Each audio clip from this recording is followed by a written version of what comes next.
이런 제목으로 말씀을 나눕니다. 같이 예.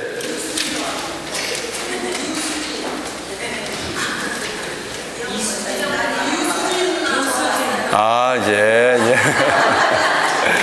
예, 우리 유정건 집사님, 이영근 권사님의 하나밖에 없는 큰딸입니다. 예, 그 큰딸 가족이 사이하고 같이 왔습니다. 예, 늘 보던 얼굴 같았어요. 환영합니다. 예. 아들 막내 많이 컸네요. 예, 많이 컸네요. 예. 여성교회 수련회를 은혜 가운데 마쳤는데요.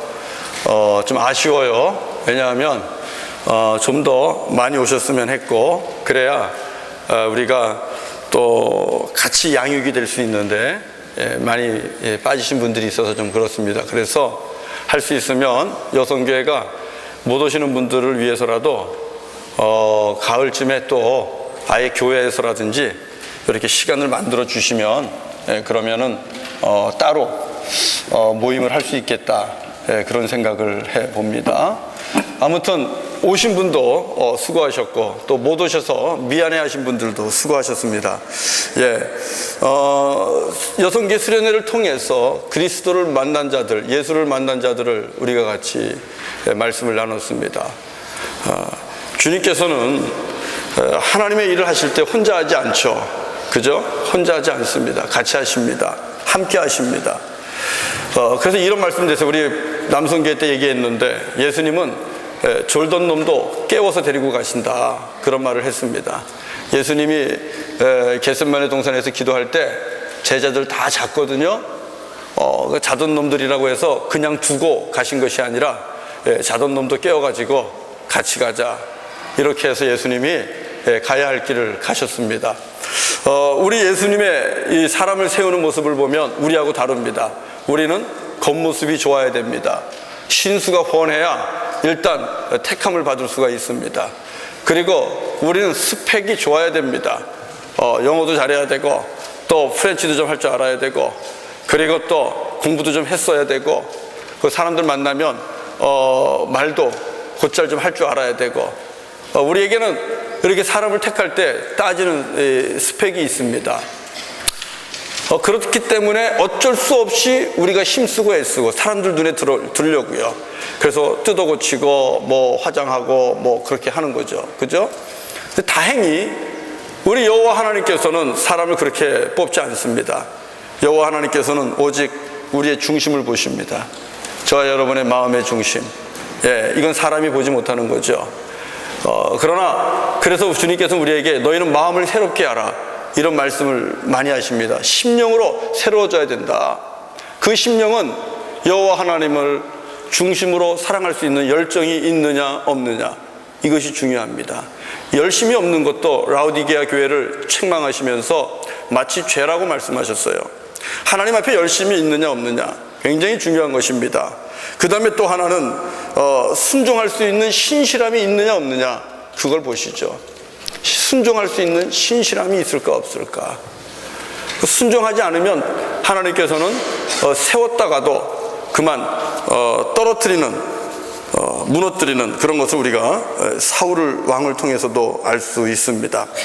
자, 그런 맥락에서 주님은 중심을 보시는데, 주님은 특히 남정네들뿐만 아니라 여인들도 만나시고 여인들도 주님께서 부르시고 여인들과도 함께 하신다는 것을 성경을 통해서 볼 수 있습니다.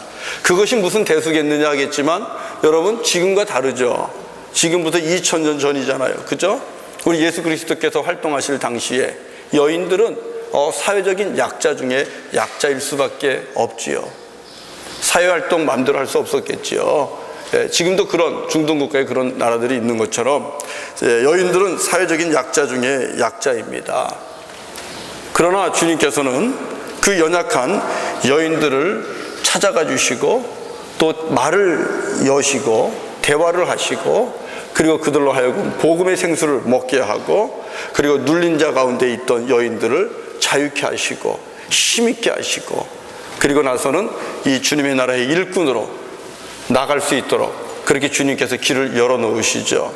주님은 여인들과 함께 일한 것을 우리는 성경을 통해서 볼 수 있습니다.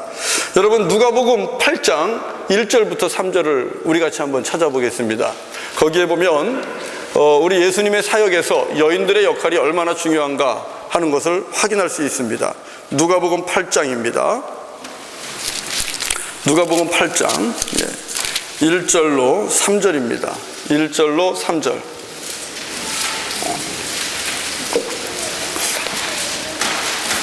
같이 보겠습니다. 시작. 그 후에 예수께서 각 성과 마을에 두루 다니시며 하나님의 나라를 선포하시며 그 복음을 전하실세 12 제자가 함께하였고 또한 악귀를 쫓아내심과 병고침을 받은 어떤 여자들 곧 7 귀신이 나간 자 막달라인이라 하는 마리아와 헤롯의 청지기 구사의 아내 요한나와 수산나와 다른 여러 여자가 함께하여 자기들의 소유로 그들을 섬기더라. 여러분, 이 말씀을 보시면 예수님께서 제자들과 함께 하나님 나라와 복음을 전파하러 다니십니다.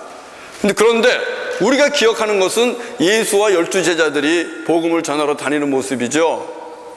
그러나 오늘 말씀은 무엇을 가르쳐주고 계십니까? 눈에 보이지 않지만 그들 뒤에는 여인들이 있었다는 것을 말하고 있지 않습니까? 예수 그리스도를 만나서 은혜를 입은 여인들이 자기들의 소유를 가지고 예수 그리스도와 그 제자들을 섬기는 이 헌신을, 이 후원을 볼 수 있다는 사실입니다. 예수님은 이처럼 여인들과도 함께 사역을 했다는 것을 우리가 말씀을 통해서 확인할 수가 있어요. 여러분, 그런데 놀라운 것은 우리가 처음에 말한 것처럼 여인들은 이 마가복음을 통해서, 공간복음을 통해서 우리가 볼 때에 주님의 사역에 있어서 사실 메인 캐릭터는 아닙니다. 주역으로 나오지는 않습니다.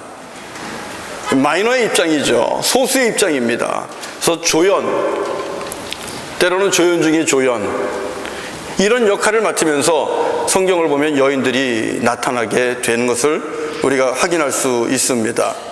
군중들 속에, 예수님을 따라다니는 수많은 군중들 속에 섞여 있는 여인들, 가끔씩 그 여인들이 예수님의 사역에서 앞으로 전면부에 등장하게 되는 것이죠. 자, 그런데 이 마가복음에 나오는 이 여인들의 모습을 통하여 성경은 우리에게 무엇을 가르쳐 주는가 하면 정말 제자가 무엇인지를 보여주고 있어요. 헌신이 무엇인지를 보여주고 있다는 것입니다. 여러분, 예수님께서 제자들, 12명의 제자들을 데리고 사역을 하시잖아요. 병을 고치고 귀신을 내어쫓고 많은 이사와 기적을 보이면서 제자들에게 말씀으로도 가르치고, 그죠? 그런데 그랬던 제자들인데 우리 예수 그리스도께서 십자가에 달리게 될 때 잡혀가고, 그 다음에 십자가에 달리게 되고 형장으로 끌려가고, 그리고 죽어서 무덤에 들어가고 하는 이런 가장 고통과 또 위기가 있는 이 시점에 예수 그리스도와 함께했던 그 전면부에서 활동했던 그 12명의 제자들은 다 어디에 있을까요? 우리 그런 얘기 하죠. 정말 필요할 때, 내가 궁핍할 때 그때 있는 친구가 진짜 친구다. 우리 영어 처음에 성문 기본 영어 배울 때 그런 거 배웠습니다. 예. 정말 필요할 때 그때 있는 친구가 진짜 친구다. 그 영어 속담이에요. 우리 예수 그리스도께서 정말 제자를 필요로 하실 때가 어때였을까? 우리 예수님이 사람들에게 잡혀가죠. 끌려가죠. 그리고 심판받고 재판받고, 그 다음에 병사들에게 채찍질 당하죠. 욕먹죠. 그 다음에 골고다 언덕으로 끌려가죠. 십자가 지고 가죠. 못 박히고 죽죠. 그리고 무덤에 들어가게 됩니다. 여러분, 그때 제자들은 어디 있죠? 이 남정네들 다 어디 갔죠? 그 잘난 남자들 다 어디 갔습니까? 없습니다. 누가 있습니까? 그 자리에. 그 12명의 제자들의 빈자리를 여러분 누가 채우고 있을까요? 마가복음을 보면 누가 채울까요? 내일이라서 부끄러우니까 말 못하는 거예요. 여인들이 채우고 있어요. 예. 한번 우리 마가복음 한번 볼까요? 예, 오늘 좀 우리 어른들 심통이 나셔도 참으셔야 됩니다. 예, 마가복음 14장, 15장 40절 41절을 보겠습니다. 15장 40절 41절, 15장 40절 41절 우리 같이 한번 읽어보겠습니다. 다 같이 읽겠습니다. 시작. 멀리서 바라보는 여자들도 있었는데 그 중에 막달라 마리아와 또 작은 야고보와 요새의 어머니 마리아와 또 살로메가 있었으니 이들은 예수께서 갈릴리에 계실 때에 따르며 섬기던 자들이요 또 이 외에 예수와 함께 예루살렘에 올라온 여자들도 많이 있었더라. 여러분, 이 본문을 놓치시면 안 됩니다. 예수님이 십자가에 달리실 때 예수와 함께 있던 여인들이 있습니다.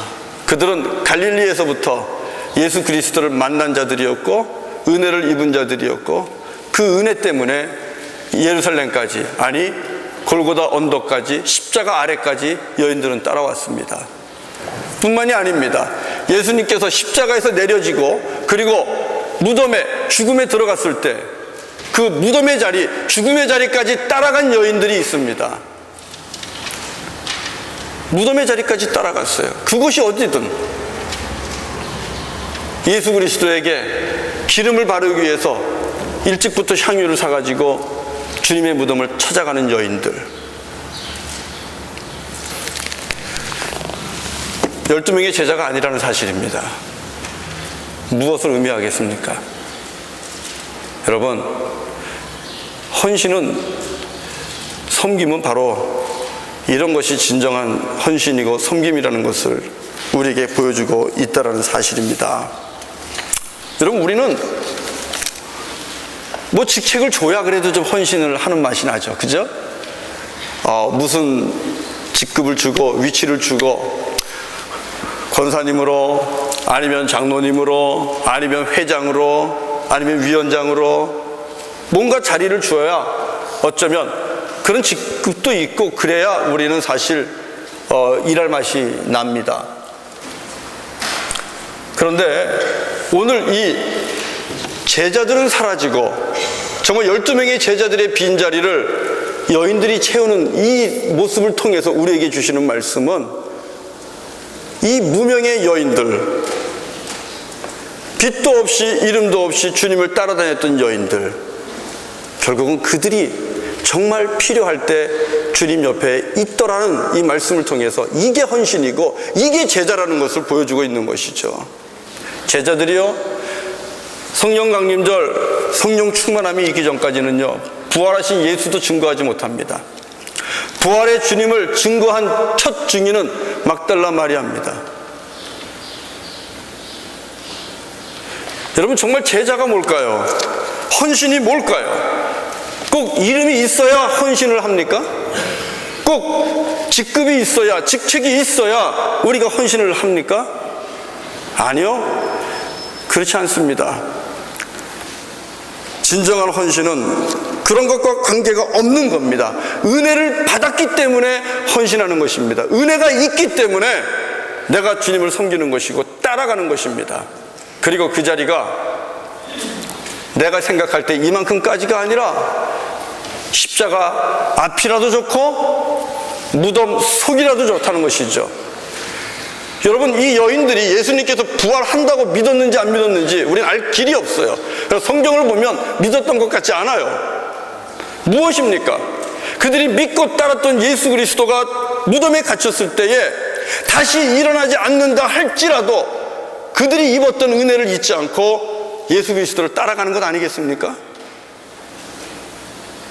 이게 진정한 신실한 제자죠. 저는 우리가 부활절 내내 하나님 앞에 철저한 그리스도인으로 살기를 원한다고 말씀을 드리고 있습니다. 오늘이 마지막이 되겠죠. 오늘 여성계의 헌신을 통하여 여러분에게 던질 수 있는 짧은 그런 카피가 있다면 철저한 헌신을 하십시오. 철저한 헌신은 이름도 없이 빛도 없이 십자가든 무덤이든 은혜 때문에 따라가는 것이 그게 철저한 헌신이라는 사실입니다. 저는 우리 여성교회가 하나님 앞에 그렇게 빛도 없이 이름도 없이 무명의 제자처럼 그렇게 하나님 앞에 헌신하는 귀한 여종들이 될 수 있기를 원합니다. 하나님께서 그런 여인들을 귀하게 쓰실 것이고요, 이런 여인들은 아무리 많은 헌신을 해도 문제가 일어나지 않습니다. 이름 없이 하는데, 다시 말하면 칭찬도 보상도 그 어떤 대가도 바라지 않고 일을 하는데 인정해주지 않는들 무슨 불평이 있을 것이며 칭찬해주지 않는들 무슨 문제를 일으키겠어요. 마가복음에 나오는 놀라운 여인들, 그들을 보시면서 그들과 같이 헌신하는 우리 여성교회 멤버들, 우리 성도님들 다 되시기를 바랍니다. 이렇게 주님 앞에 헌신하는 여인들 중에 한 대표적인 모습이 오늘 본문 마가복음 14장 1절부터 2절입니다. 마가복음 14장 1절부터 2절을 보면 이 여인이 무엇을 주님 앞에 드립니까? 무엇을 주님 앞에 드리고 있습니까? 이 여인이 드리는 것은 가장 값진 향유, 나드라는 향유, 그것을 주님에게 드리는 것을 볼 수 있죠. 바로 이게 헌신이라는 것이거든요. 말로만 하는 헌신을 의미하지 않습니다. 진정한 헌신, 정말 이 레디컬한 디보션 아니면 레디컬 커미트먼트, 이것은 내가 그동안 가장 소중하게 여겼던 그것을 그리스도 앞에서 깨뜨릴 수 있을 때 그것이 진정 철저한 헌신이요 섬김이 될 수 있다는 사실입니다. 이 여인은 예수 그리스도를 만나기 전에는 이 향유가 너무나 귀했을 거예요. 남들 가지고 있는 거 보면 부러웠을 거예요. 그리고 시장만 가면 아마 이 향유집을 들락날락 빼놓지 않고 다녔을 거예요. 좋은 향유 오지 않았나, 자기가 모은 돈을 재가면서 언제쯤 저걸 살 수 있을까, 그리고 어떻게 보면 조금씩 모을 수 있었겠죠. 온통 눈에 들어오는 건 향유였을 것입니다.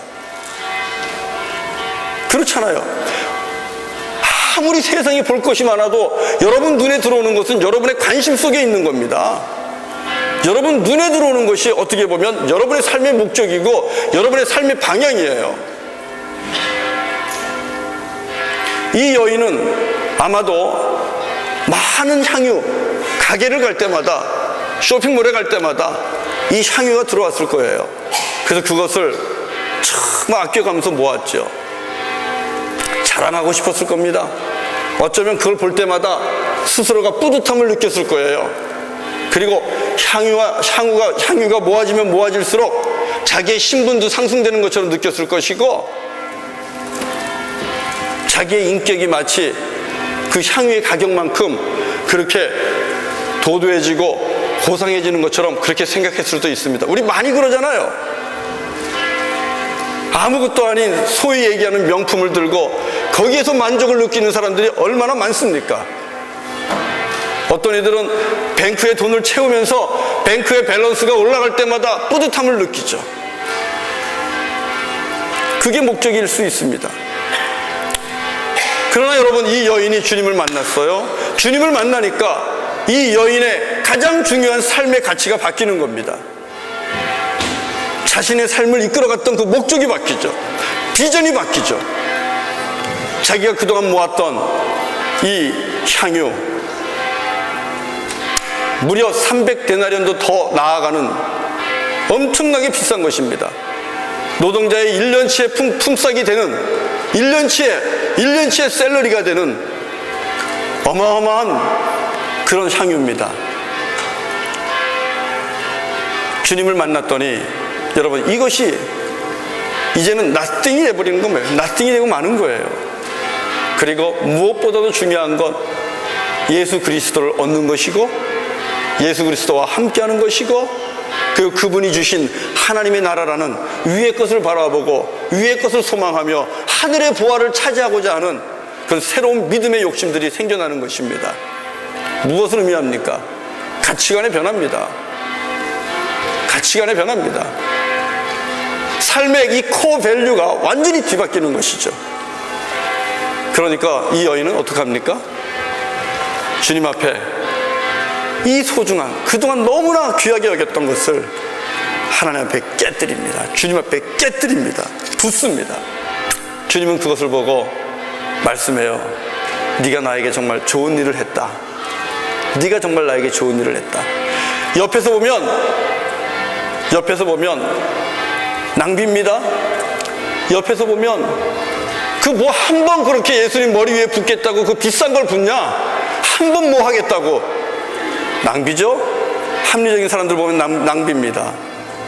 그러나 예수 그리스도가 만왕의 왕이요 만주의 주요 모든 만물이 그분 앞에 무릎을 꿇었다는 것을 그것을 확인한 이 여인에게 있어서는 아까운 게 없는 거죠. 아깝지가 않죠. 부족한 거죠. 더 있으면 더 부었을 것입니다. 우리 예수님은 그것을 보고 칭찬하셨어요. 남들이 뭐라 그러든 그러지 말아라. 왜 책망하냐? 이 여인이 나를 위해 좋은 일을 했다. 그것도 이 여인이 알든지 모르든지 이 여인은 나의 장례를 준비하는 것이다. 여러분, 이 여인들이 갖고 있는 탁월한 영적 센스가 여기에 있는 것입니다. 그 수많은 제자들 앞에서 주님을 지척으로 모시고 다녔던 12제자들 예수 그리스도의 장례리를 감지하지 못했어요. 예루살렘으로 올라가면서도 네가 크냐 내가 크냐 높은 자리 차지하고 싸우기에 바빴지 예수 그리스도의 심정을 읽지를 못합니다. 내가 지금 고민되어 죽겠다. 너희도 좀 기도 좀 해라. 겟세마네 동산으로 데리고 가가지고 너희들 좀 기도 좀 해라. 나도 좀 기도할게. 아무리 주님이 얘기해도요, 이 남자들, 목석 같은 남자들이 알지를 못하죠. 자는 거예요. 자는 거예요. 물론 우리 예수님 그 졸던 제자들 깨워가지고 그놈들도 다 데리고 사역을 하시는데요, 여러분, 여인들에게는 하나님이 주신 특별한 영적 감성들이 있어요. 예. 여인들이 왜 교회에 많을까요? 여인들이 하나님과의 영적 교감을 훨씬 더 예민하게 할 수 있기 때문에 그런 겁니다. 사실은 이 여인이 주님의 장례를 알았을 수도 있고요, 그래서 가장 중요한 것을, 가장 소중한 것을 주를 위해 내려놨습니다. 주님 칭찬하셨어요. 그 뭐라 그랬습니까? 어떤 축복을 주셨습니까? 9절에 같이 한번 읽어볼까요? 마가복음 16장 14장 9절 같이 한번 읽겠습니다. 칭찬과 이어서 나오는 말씀입니다. 같이 읽겠습니다. 시작. 내가 진실로 너희에게 이르노니 온 천하에 어디서든지 복음이 전파되는 곳에는 이 여자가 행한 일도 말하여 그를 기억하리라 하시니라. 아멘 아멘. 복음이 선포되는 곳에서 이 여인이 간증의 주인으로 날마다 기억될 것이다.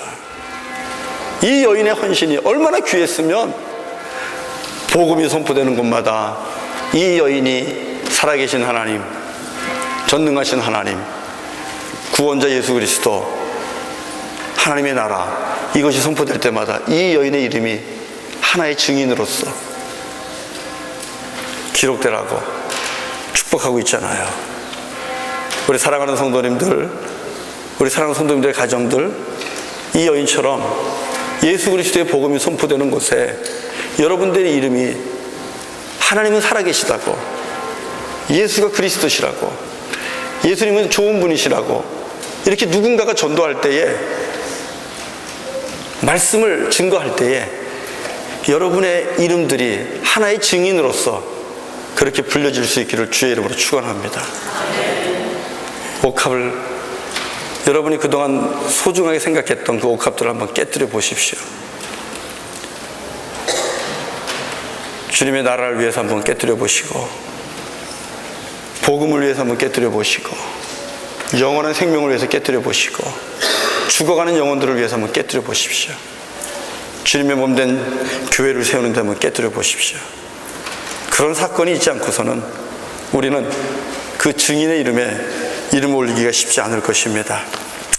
여러분, 이 여인을 통해 주시는 또 다른 메시지가 있습니다. 그 메시지는 우리가 주님을 위해 옥합을 드릴 때에는, 향유를 드릴 때에는 있는 힘을 다해야 된다는 거예요. 힘을 다하여. 이것이 결단입니다, 여러분. 힘을 다하지 않고 하는 헌신은 여러분 얼마든지 합니다. 힘을 다하지 않고 하는 것 얼마든지 합니다. 투자를 할 때도 그렇게 얘기하죠. 한 70% 정도의 자산은 남겨놓고 투자해라. 이게 세상이 가르쳐주는 투자 원리죠. 그래야 잃어버려도 망하지 않는다. 그런 얘기 많이 하죠. 그런데요, 하나님 앞에 투자는 그런 원리가 통하지 않습니다. 오늘 보세요. 이 여인이 예수 그리스도 앞에 자기가 소중히 여겼던 이 나드 향유, 그것을 드립니다. 그런데 어떻게 드립니까? 그냥 옥합을 가지고 와서 붓습니까? 마가복음 유일하게 기록하고 있는 겁니다. 마가복음 우리 읽은 이 14장에서 그 옥합을 어떻게 했다고 얘기합니까? 깨뜨렸다라는 단어를 쓰고 있어요. 옥합을 깨뜨렸다. 무엇입니까? 남기지 않는다는 뜻입니다. 무엇입니까? 또 다시 나가서 나도 향유 사러 다니지 않겠다는 뜻입니다. 담을 용기가 더 이상 없어요. 담을 그릇이 더 이상 없어요. 안 하겠다는 겁니다. 이게 깨뜨리는 거예요. 힘을 다하여. 힘을 다하여. 우리 약하잖아요. 우리 카메룬의 김은환 선교사님과 김정희 선교사님이 왜 카메룬으로 가셨습니까? 간증 들었죠. 60이 되셔서 목회를 그만하시면서 이제 아프리카로 간다. 동남아로 가려니까 가깝다는 거예요. 조금이라도 마음이 힘들고 어려우면 다시 돌아올 것 같다는 거예요. 그래서 간 곳이 가장 멀고 가기 힘들고 오래 걸리는 곳 간다고 간 게 카메룬입니다. 서부아프리카 간 거예요. 그래야 문제가 있어도 안 온다는 거죠. 그래야 힘들어도 참고 버틴다는 거죠. 이게 뭡니까? 힘을 다하여 옥합을 깨뜨리는 거예요. 조금 남겨놓고 조금 붓고 요만큼은 나를 위하여, 요만큼은 주를 위하여, 이런 투자가 아니라는 것입니다. 오늘 이 여인은 자신의 옥합을 깨뜨렸습니다. 다시 향유 사러 다니지 않겠다는 겁니다. 그 짓 하지 않겠다는 것입니다. 그리고 주님만을 얻겠다는 것이죠. 사도 바울이 고백한 믿음의 고백 중에 빌립보서를 보면 무슨 고백이 있어요? 자기가 가진 모든 것을 버립니다. 무엇과 같이요? 배설물과 같이 자기가 가지고 있는 모든 것을 버립니다. 학위 다 버립니다. 재산 다 버립니다. 왜 버려요? 그것을. 그가 원하는 것은 오직 하나입니다. 내가 예수를 얻기를 원하노라. 예수 그분 하나만을 얻기를 원하노라. 하나님 한 분, 그분으로 기뻐하기를 원하노라. 예수 한 분으로 기뻐하기를 원하노라. 이게 바울의 고백입니다. 그랬기 때문에 배설물과 같이 자기가 가진 모든 것을 깨뜨릴 수 있었다는 사실이죠. 이왕 하는 헌신인데, 여러분, 우리가 한평생 살아가면서 그 길잖은 한평생 한번 이런 헌신 여러분 하고 싶지 않으십니까? 여러분, 그런 도전 안 옵니까? 주님께서 여러분에게, 여러분의 심령에 이런 강력한 도전과 권면을 주시면 여러분 힘을 다하여 여러분이 가지고 계신 옥합을 깨뜨리십시오. 그것이 명예든지 물질이든지 무엇이든지 한번 깨뜨려 보십시오. 다시 주워 담지 못할 정도로 온전하게 주님 앞에 올인할 수 있는 그런 헌신, 이것이 레디컬 커미트먼트입니다. 철저한 헌신입니다. 그런 자를 주님은 기억하라는 거예요. 그런 자를 선교 역사의 믿음의 증인으로 세우라는 것입니다. 마지막인데요, 우리가 헌신할 때 중요한 거 마지막 한 가지 더 있습니다. 그건 뭐냐 하면 여러분 타이밍입니다. 아시죠? 타이밍, 시간입니다. 때입니다. 헌신도 때가 있습니다. 섬김도 때가 있고요. 옥합을 깨뜨리는 것도 때가 있습니다. 만약에 이 여인이 예수님께서 이제 막 사역을 시작하고 병든 자를 치유하고 그리고 눈먼 자를 뜨게 하면서 또 이 여인 만약에 보리떡 5개 하고 그리고 물고기 2마리 가지고 오병이의 기적을 일으키는데 와가지고 이 향유를 깨뜨렸다면 어쩌면 혼났을지도 몰라요. 이 여인이 향유를 깨뜨려서 주님 앞에 부은 시점은 주님의 죽음이 바로 예비된 시점이라는 사실입니다. 타이밍입니다. 알고 했든 모르고 했든. 여러분, 우리가 정말 이 타이밍을 놓치면 안 되는 게 있어요. 그게 뭘까요? 살아가면서 타이밍을 놓치면 안 되는 것. 저도 가끔씩 실수하는데 감사하다는 말을 하는 겁니다. 고맙습니다라는 말을 하는 거예요. 누군가에게 은혜를 입었으면 나중에 내가 더 큰 것으로 갚으면서 고맙다고 이야기해야지, 이러다가 놓칠 수가 있어요. 그렇게 되면 오해를 살 수 있어요. 감사하다는 말은 여러분 타이밍입니다. 빠르면 빠를수록 좋습니다. 가족끼리도 고맙습니다, 감사합니다. 또 타이밍 중에 중요한 것은 미안하다는 말입니다. 우리 사실 살면서 내가 잘못한 거 알아요? 내가 미안한 거 알아요? 그러나 미안하다는 말을 못 꺼냅니다. 왜 그렇습니까? 자존심도 상하고 또 뭔가 내가 의롭다는 것을 좀 구실도 좀 찾아야 되고, 그러다 보면 미안하다는 말을 못 꺼내죠. 그러다 보면 상대방은 어떻게 생각합니까? 상대방은 상처 입고 관계를 정리하고 들어갑니다. 내가 너하고는 더 이상 관계 맺지 않겠다. 난 너하고 회복하지 않을 거야. 그 미움이 쌓이죠. 나중에 미안하다는 말이 그다지 효과가 나타나지 않습니다. 미안하다는 말 빨리 하면 빨리 할수록 좋습니다. 부부간에도 그렇고요, 또 부모와 자녀간에도 그렇고요, 우리 성도끼리도, 목사와 성도 간에도 미안한 건 미안하다고 이야기하는 게 좋습니다. 우리 굳이 자존심 세울 필요 없어요. 여러분, 또 우리가 타이밍을 생각할 때에 중요한 것은, 병든 자를 찾아가는 것은 타이밍입니다. 병든 자를 찾아가는 타이밍입니다. 그리고 연로하신 부모님을 섬기고 효도하는 것도 타이밍입니다. 나중에 기회 없어요. 어리석은 부자를 보세요. 어리석은 부자, 농사가 잘 됐습니다.